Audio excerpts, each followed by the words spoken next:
कानपुर में लैम्बोर्गिनी से लोगों को टक्कर मारने वाला 4 दिन बाद शिकंजे में आ चुका है, लेकिन सारे सबूत गवाह और हादसे के चश्मदीद होने के बावजूद पुलिस ने मुख्य आरोपी को अरेस्ट करने में 4 दिन क्यों लगाए?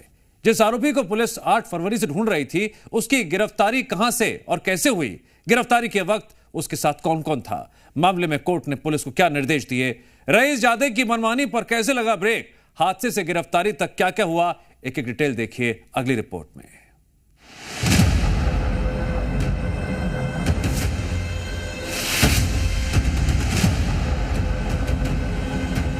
बड़ा पड़ गया एकदम से मुझे आज पैर मेरा कांपने लग गया और मेरी तरफ गिर गए। लैम्बोर्गिनी कांड में अरबपति का बेटा गिरफ्तार, घर के सामने से अरेस्ट, ड्राइवर पर क्या बोला कोर्ट? कानपुर में लैम्बोर्गिनी से लोगों को रौंदने वाले शिवम मिश्रा को बचाने की सारी कोशिशें नाकाम हो गईं। शिवम के अरबपति पिता ने बेटे को बचाने के लिए सब कुछ किया, लेकिन अरेस्ट होने से नहीं बचा पाया।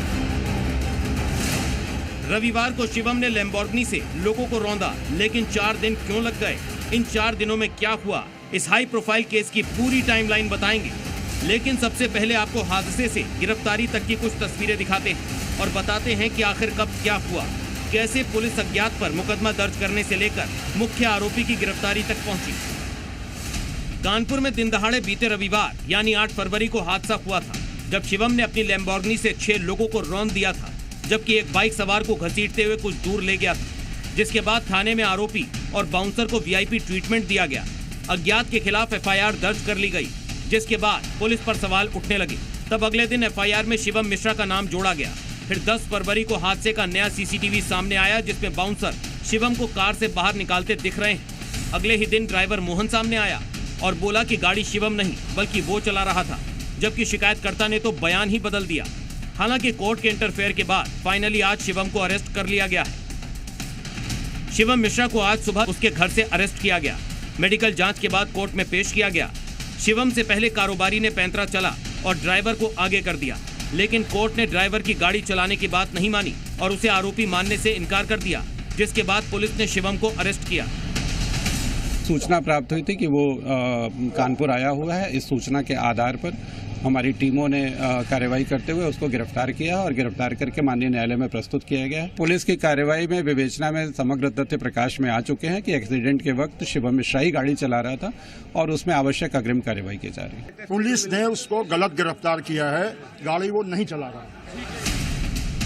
गाड़ी शिवम चला रहा था या नहीं, ये बातें समझने में पुलिस को काफी वक्त लग गया, लेकिन हादसे के कुछ देर बाद की जो तस्वीरें वायरल हो रही थी, उसको देखकर आप खुद अंदाजा लगाइए कि गाड़ी कौन चला रहा था। हादसे के बाद शिवम को बाउंसर ड्राइविंग सीट से निकालते हुए दिख रहे हैं। अब दूसरी तस्वीर देखिए, जहां हादसे के बाद बाउंसर दूसरी गाड़ी से जाते हुए दिख रहे हैं। हादसे के अगले दिन पुलिस ने एफआईआर में नाम जोड़ा, जबकि चश्मदीद के बयान भी गवाही दे रहे हैं कि हादसे के वक्त शिवम मिश्रा ही गाड़ी चला रहा था। इस पूरे मामले को लेकर कानपुर पुलिस के काम करने के तरीके और कानून व्यवस्था पर कई सवाल खड़े हो रहे हैं, क्योंकि अगर पुलिस अब कह रही है कि गाड़ी शिवम चला रहा था, तो फिर शिवम की गिरफ्तारी में 4 दिन क्यों लगे? हादसे के बाद अज्ञात के नाम से एफआईआर क्यों? टक्कर के बाद थाने में वीआईपी ट्रीटमेंट क्यों दिया? गाड़ी शिवम चला रहा था तो ड्राइवर कहां से आया? हालांकि इन सवालों के जवाब प्रशासन शायद ही दे पाए, क्योंकि जब मीडिया और लोगों का दबाव बढ़ा तब रईस जादे पर एक्शन नहीं हुआ, तो प्रशासन पूरी तरह से इस मामले की लीपापोती में लगा हुआ था। हालांकि अब पुलिस का कहना है कि दुर्घटना से पहले और बाद की गतिविधियों से जुड़े ठोस डिजिटल सबूत मौजूद हैं, जिनके आधार पर आगे की कार्रवाई की जा रही है। जबकि गाड़ी रिलीज करने की एप्लीकेशन पर कोर्ट ने पुलिस से टेक्निकल मुआयना कर रिपोर्ट दाखिल करने को कहा है। हालांकि अब आरोपी अरेस्ट तो हो गया है, लेकिन कानूनी दांवपेच का सहारा लेकर बच तो नहीं जाएगा, क्योंकि ऐसे कई मामलों में आरोपियों का बच जाना आम बात है, क्योंकि पैसा, बड़े बड़े वकील और कानूनी दांवपेच से ऐसे लोग बच निकलते हैं। हालांकि अब देखना होगा कि शिवम मिश्रा को कानपुर पुलिस सख्त सजा दिलवा पाती है या नहीं। ब्यूरो रिपोर्ट, जी मीडिया।